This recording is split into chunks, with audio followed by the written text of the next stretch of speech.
Welcome. Welcome to Community of Christ with the Shenandoah congregation in San Antonio, Texas. Community of Christ is a welcoming and loving faith community.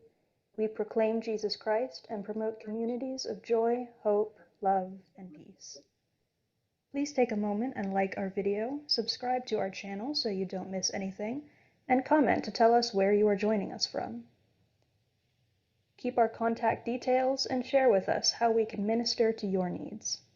Find more information at www.seaofchristsa.org. If you would like to view past services, follow this link on our website. We welcome you, we acknowledge you, and we love you. Shalom.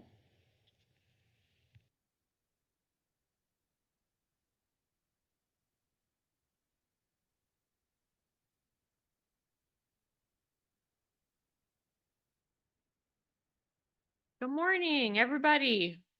I'm glad to be with you today, coming from San Antonio, Texas. I'm glad to be here in the sanctuary. I'm glad all of you who are on Zoom are with us, and I welcome you.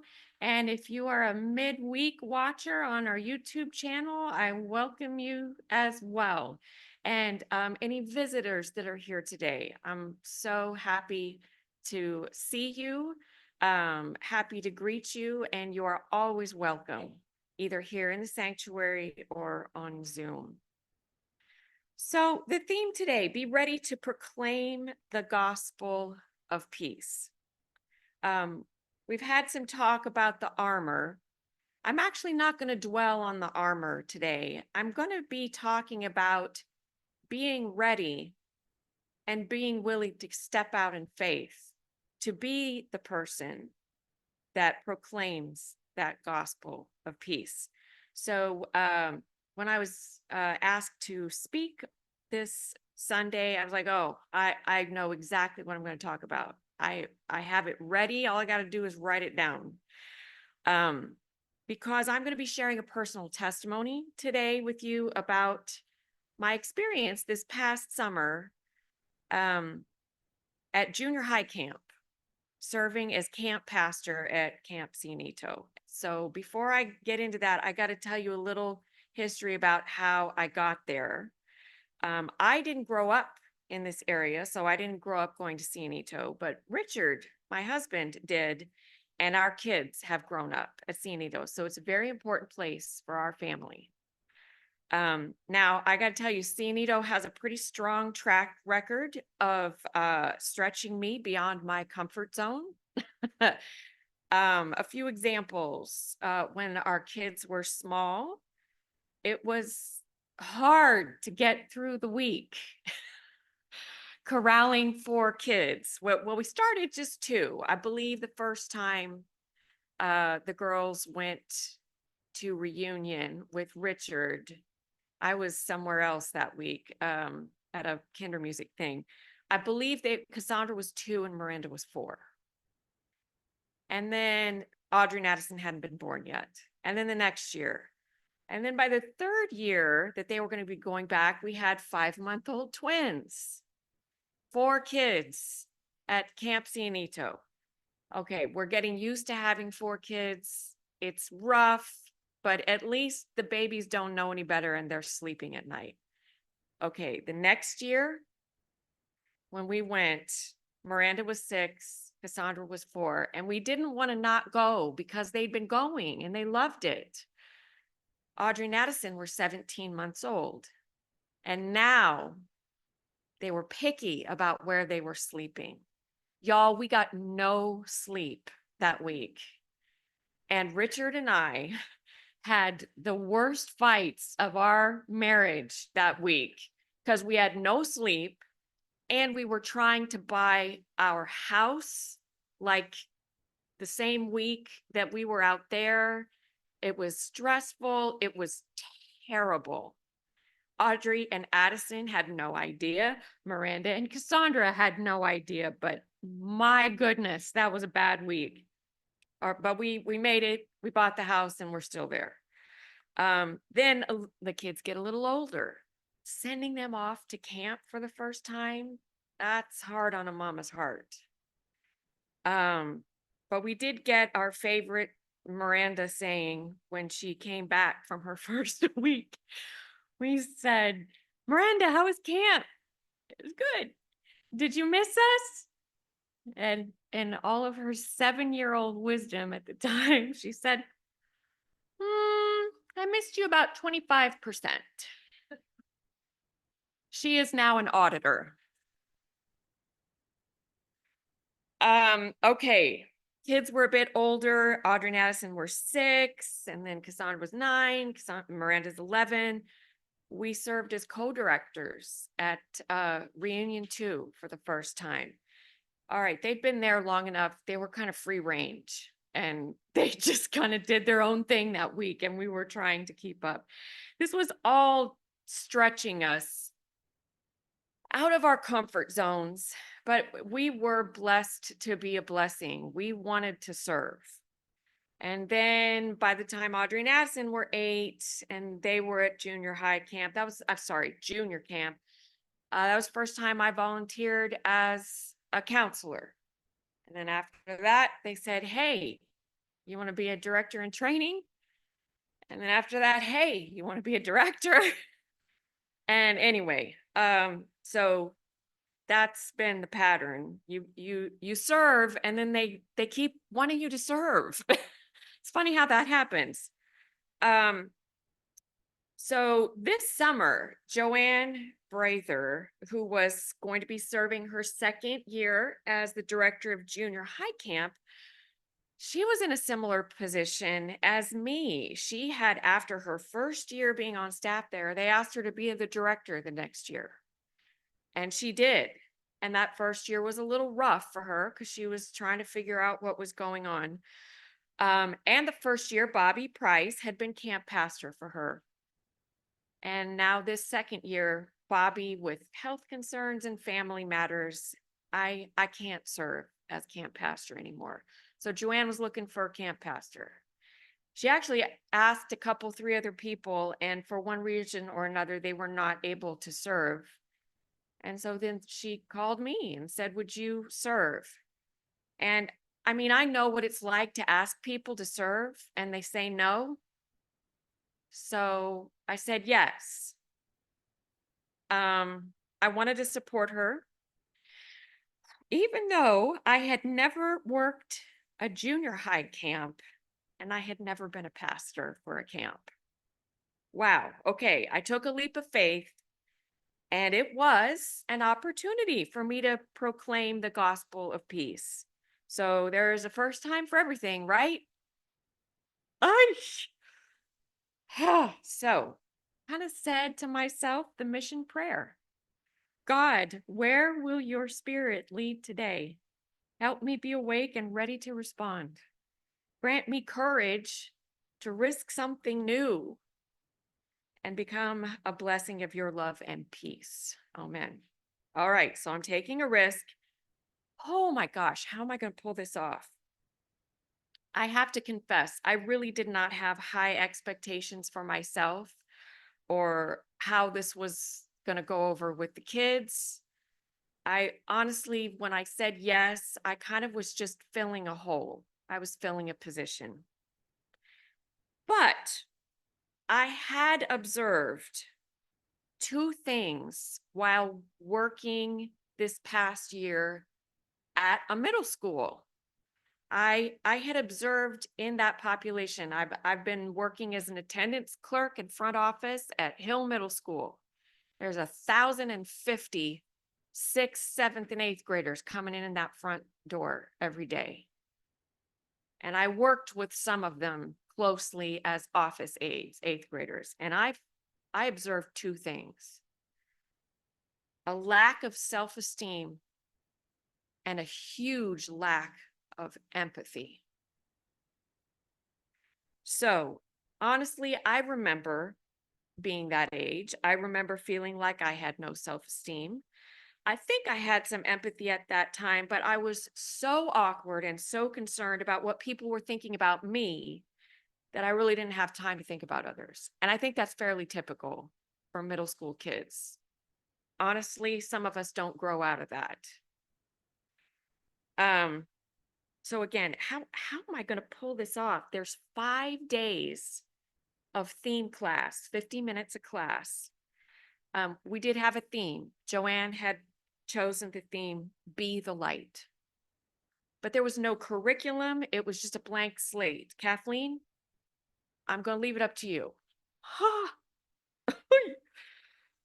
So she had asked for some daily scriptures ahead of time.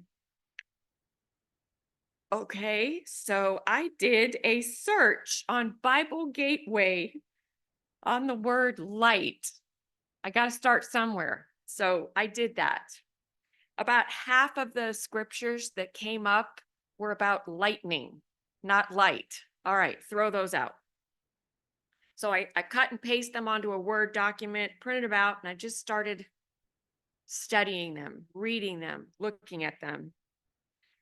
Some of them were Old Testament, some of them were new. There's probably about a dozen of each, dozen Old Testament, dozen new.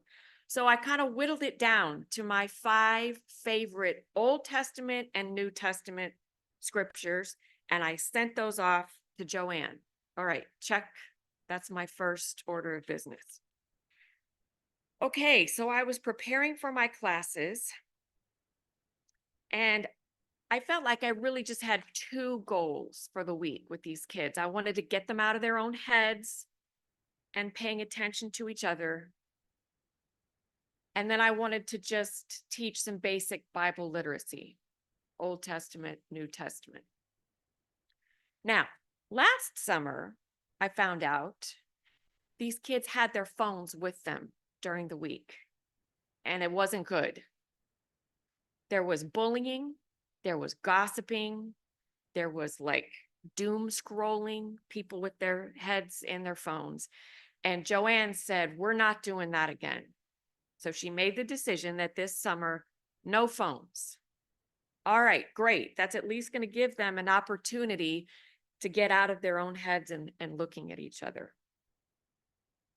All right, so I have my scriptures for each day. Like there's 5 days. I've got an Old and a New Testament scripture for each day. I'm going to be trying to foster empathy. So I thought, hey, our enduring principles behavioral bingo that we've been doing for a while, that might be a good tool. It'd be simple, straightforward. It might get them out of their own heads and looking for ways to interact with each other and looking for needs in other people to meet. And then as a side benefit, they might actually learn the enduring principles. That would be a win-win. So as I'm preparing, I'm really, really fretting. How am I going to fill 50 minutes, 5 days? I felt like I was flying blind. Like I said, I'd never served at junior high camp. I had never been a camp pastor. I had seen theme classes at junior camp for several years while I was serving on that staff, but this is a totally different age group. So anyway, as I did my prep work, I realized I might not want to box myself into a program that absolutely would fall flat with these kids. I didn't want to have a rigid plan. So I took another leap of faith, risk something new. I decided to show up to camp with just that skeleton of an idea. Playing enduring principles behavioral bingo, teaching basic Bible literacy. I'm trying to get them out of their own heads, and I'm trying to teach them empathy. So I show up with that skeleton, and I'm going to watch, I'm going to listen, and I'm going to be open to being led by the Spirit. So I arrived with my Word document with my 10 scriptures on it. I pre-made 50 of the behavioral bingo cards, and I laminated them so that we could reuse them with like washable markers. I had a couple of packages as index cards, my Bible, a binder with a bunch of blank paper and a 3-hole punch, my computer, and an HDMI cable. That's it. That's what I brought. I was really nervous, but also I really felt that I would be given what I needed once I arrived. I had been given that assurance. Now, that is not my usual mode of operation, despite what my mom might tell you. All right, I wing it a lot more than she does. I'm a lot more spontaneous. She knows what she's going to be doing 4 Thursdays from now at 12:17 p.m. I can't do that. I drive her nuts with my spontaneity, and she drives me nuts with her planning, but we still love each other. Anyway, so showing up with that kind of openness and that kind of flexibility, this is way out of my comfort zone. But like I said, I had this assurance that things were going to be given to me. So camp starts on Sunday. The whole day, I just kind of hang back, introduce myself to the kids individually, and I watch and I listen. Who's been here before? Who is new? How is each one interacting with others? Who looks settled and comfortable? Who looks scared or lost?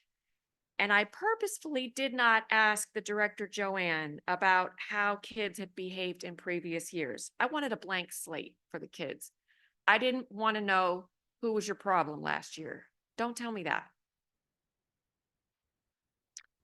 Okay, I made it through the first day of just introductions, kind of watching. And that night, I sat down with a blank page, a pen, my list of scriptures, my behavioral bingo cards, and as they say, let go and let God. And I put together my first class. So the next morning I showed up, I welcomed the kids, I introduced myself, and I told them right up front, I've never been to junior high camp. I don't know any of you. I've never been a camp pastor. So y'all, you're going to have to help me. I know you've had Bobby for a number of years, and I'm probably going to be doing things differently than her. I'm going to ask for your grace, and we're going to work together. I asked for a volunteer to offer an opening prayer, and I was pleasantly surprised to see a camper volunteer. And they gave a wonderful opening prayer. There's some courage. Grant me the courage to risk something new right up front. Okay, so I wanted to set the tone in this class that there are no dumb questions and that this is a safe space. We're not going to giggle at each other. We won't giggle at you. You don't giggle at us. I didn't want anyone's self-esteem to take a hit. So I introduced the first Bible verses that day, one from the Old Testament, one from the New. And then I told my kids that I would be doing my very best to try to bring these scriptures alive for them every day and try to make them meaningful in their everyday lives. And to help with that, we had a tool that we were going to use. I introduced the Enduring Principles Behavioral Bingo. And they absolutely loved it. Hook, line, and sinker. They were fully engaged. And it occurred to me while I saw them enthusiastically embracing this, and oh, I'm looking at my card, what can I mark off? It occurred to me that we tell them all the time, make good choices. But their silent, unanswered questions are, how do I do that? Or how do I know if I'm doing that? So this Enduring Principles Behavioral Bingo is a great tool to help them recognize and make those responsible choices. So I asked them, look at your card and anything that you feel that you have done in the last 24 hours, I want you to take your washable marker and I want you to color in that square.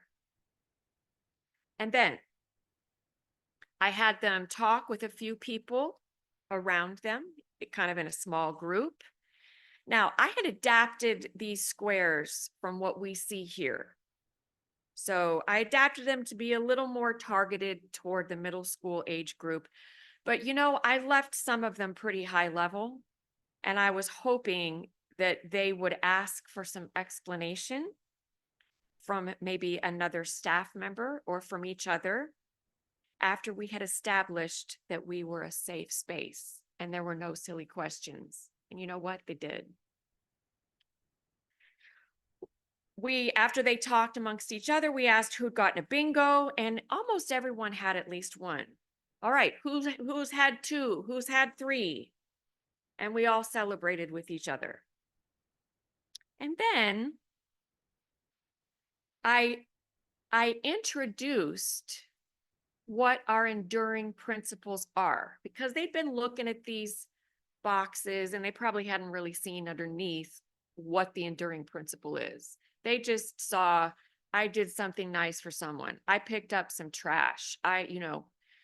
So I introduced the enduring principles and how they related to each square. Everybody had their own card. They were not identical cards. And then I asked each person, staff and students, I asked them to look at their card and find a square that they were not able to fill in today. And I said, I want you to pick one, and I want you to do that before we get together tomorrow. So then I collected the cards and I told them that we would clean them off every day and that we would do it again. All right, so we talked about bingo, we talked about the enduring principles, we did our stuff, and then I collected them. And then I wanted to see maybe how much they were actually paying attention. So after I collected the cards, I asked them, okay, how many enduring principles do we have? So I'm going to ask you guys the same thing today. Okay, we've been doing enduring principles here for a while. So let's see if any of this is settled in. Does anybody know off the top of their head? Don't flash it yet. Don't flash it. Sorry. Don't look over there. Do you know how many enduring principles we have? I hear it. 9. We have 9. Okay, sorry. Now you can flash it. I'm so sorry. Okay, so we have 9. Can we name any of them? Anybody, if you know an enduring principle, just call it out. That's actually not one of our enduring principles. That's one of our mission, but we love that. Okay, she said abolish poverty and end suffering. Yeah, we have several different lists of things. That's one of our mission. Okay, but we do have stuff that's kind of tied into that. Worth of all persons. Gratitude, yes, grace and generosity. Okay, so this is what I did with them. We started calling them out. Anybody else got another one? All are called. Sacredness of creation. Okay, so we've got 4. Anybody else? Blessings of community. That's 5.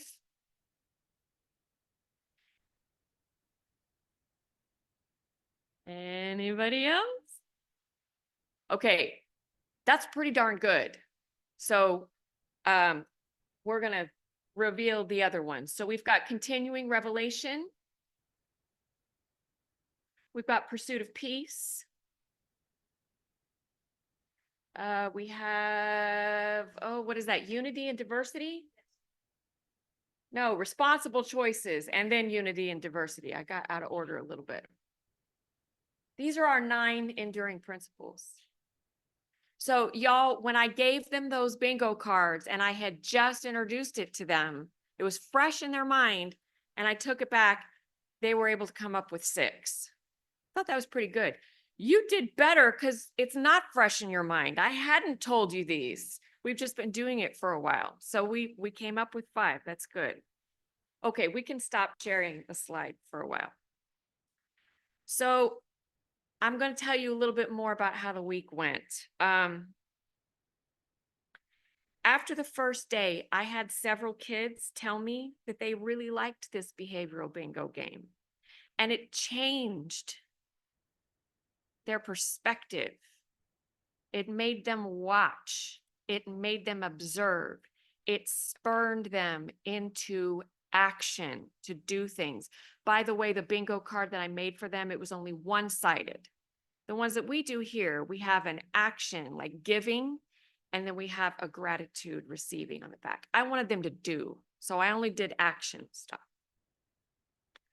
So anyway, they told me they liked it. And then this remarkable thing started happening. The kids were looking for ways to serve each other. And they looked for ways to serve each other. They were looking for ways to volunteer, to help staff members in class, volunteering to say prayers at meals, say prayers during classes, say prayers at nightly devotions. The kids who the staff thought were a bit of a problem last year were not a problem this year at all. In fact, the exact opposite. There was no drama. There was no bullying. You know, the focus moment that we just had, the campers were not tearing each other's armor off. They were strengthening each other's armor. They were building each other up. They were becoming a community. They were practicing empathy. They were getting out of their own heads. And it was amazing to watch. Every night I sat down to a new blank page and I said that mission prayer. God, where will your spirit lead today? Help me be awake and ready to respond. Grant me courage to risk something new and become a blessing of your love and peace. Amen. And every night, without fail, I was given what I needed for the next day. It felt like getting a daily dose of manna, just enough to get me through the next day. So during these days after my 10 a.m. theme class, after that was done, I just kept watching, looking for needs. I was doing behavioral bingo as well. And I was doing my best to find ways to meet those needs, whether it was me doing something or letting a staff member know, hey, I see this. Can we maybe try to do something for this kiddo? I tried to stay open to the leadings of the Spirit. And it was honestly the most Spirit-led week of my entire life. I kept getting hit over and over, wave after wave of direction, of reassurance, of finding and making new connections. It was so much more than I expected. So I want to just share a couple of things that happened. Those bingo cards that I made, I'm going to show you. I printed my sermon today. This is like leftover 2020 bulletins that we didn't use. This stuff has been sitting in my house for 4 years, and I've just slowly been working the pile down because I didn't want to throw the paper away. I'm like, there's one side that's still good, right? Sacredness of creation and recycling. So I noticed that week at camp. So this one is from September 13th, 2020, and it says the Exodus journey. The paper that I printed those on from 2020, the theme that week was sacredness of creation. I just took it off the top of the pile, and that's what it was. The kids were practicing sacredness of creation by reusing, recycling these bingo cards that happened to be, I was just blown away by that. One day midweek, another staff member mentioned to me, just in passing, we were at the pool, and he mentioned in passing what one of his favorite songs is that he likes to listen to. I looked it up on YouTube that night when I was sitting with my blank page, and it became the cornerstone of my theme class the next day. That song set the tone that day, and it gave permission for the campers to share some of their deepest fears and insecurities, some very deep wounds, and an opportunity for those kids to comfort each other. And they really became a tight-knit community that day. Another day, I was walking the campgrounds, and just out of nowhere, I felt a very strong urge to, instead of go this way, to go that way. That's never happened to me before, ever. And it turns out over here, a staff member had just fallen and hurt herself, and she was asking for administration. I was there, Jim Seeley was there, got out the oil and provided administration.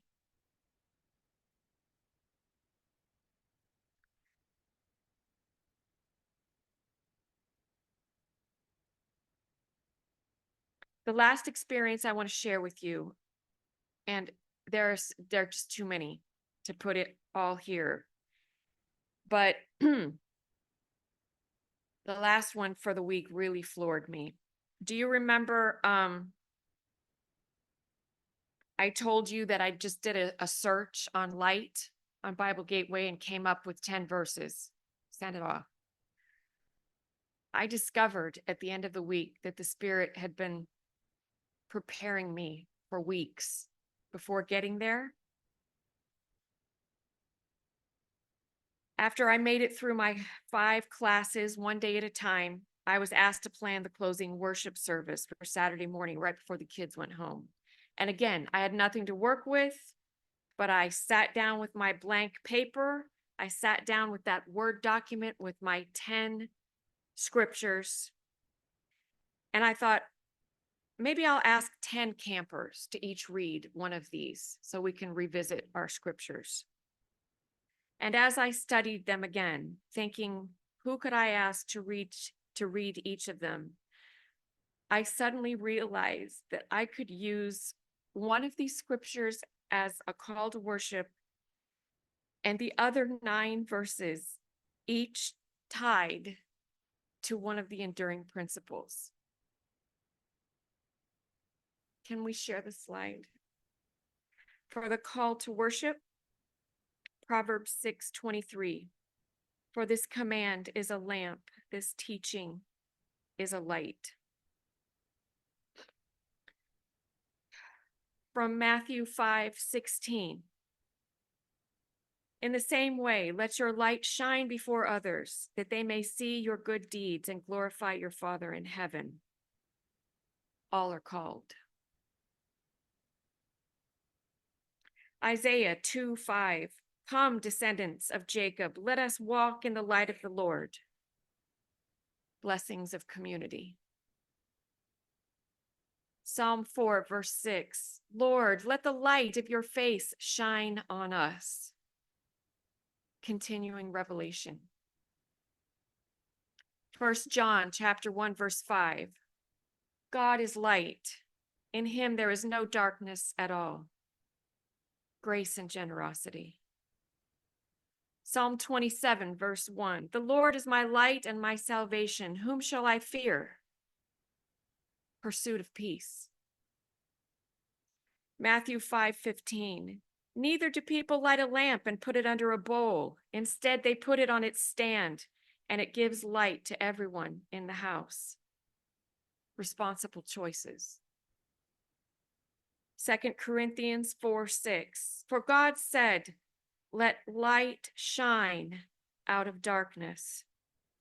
Sacredness of creation. Psalm 18:28. You, Lord, keep my lamp burning. My God turns my darkness into light. Unity and diversity. Matthew 5:14. You are the light of the world. A town on a hill cannot be hidden. Worth of all persons. I don't share this testimony with you today to toot my own horn. I didn't come up with any of this. I didn't come up with the theme for the week. I did not create Enduring Principles Behavioral Bingo. I did not come up with the enduring principles. I did not write that song that the fellow staff member told me about, which, by the way, was Fear is a Liar. Look it up on YouTube. Fear is a Liar. All I did, folks, was be awake and ready to respond. I had no idea what I was doing. None. But I asked the Spirit for help, and I got it every day. I watched, I listened, and I used the tools and the puzzle pieces that were literally dropped in my lap when I needed them. And I'm quite sure there are opportunities that I completely missed, that perhaps others who are more qualified and more trained to work with junior high kids would have seen and been able to respond to, but I did what I could. If you have ever felt, or if you feel now, that you see a need, but you feel unqualified or unable to meet that need, I'm here to tell you, answer the call. If you are awake and ready to respond, if you enter the unknown with humility and openness, if you approach a situation not with the attitude of, oh, I know what they need, but rather with an open heart and a listening ear, allowing others to tell and show you what they need, if you are willing to serve with no expectation of any recognition or reward, I am here to tell you that you will be given what you need when you need it. And you will be richly blessed, blessed to be a blessing. We are called to be in community, to be the body of Christ, the community of Christ. It's literally our name. We build each other up when we are in community with each other. I encourage you to check your behavioral bingo card each day. It will affect your daily living. It will affect your outlook, and it will affect what you do and what you say. And I encourage you to start your day each day with this mission prayer. God, where will your Spirit lead today? Help me be awake and ready to respond. Grant me courage to risk something new and become a blessing of your love and peace. Amen.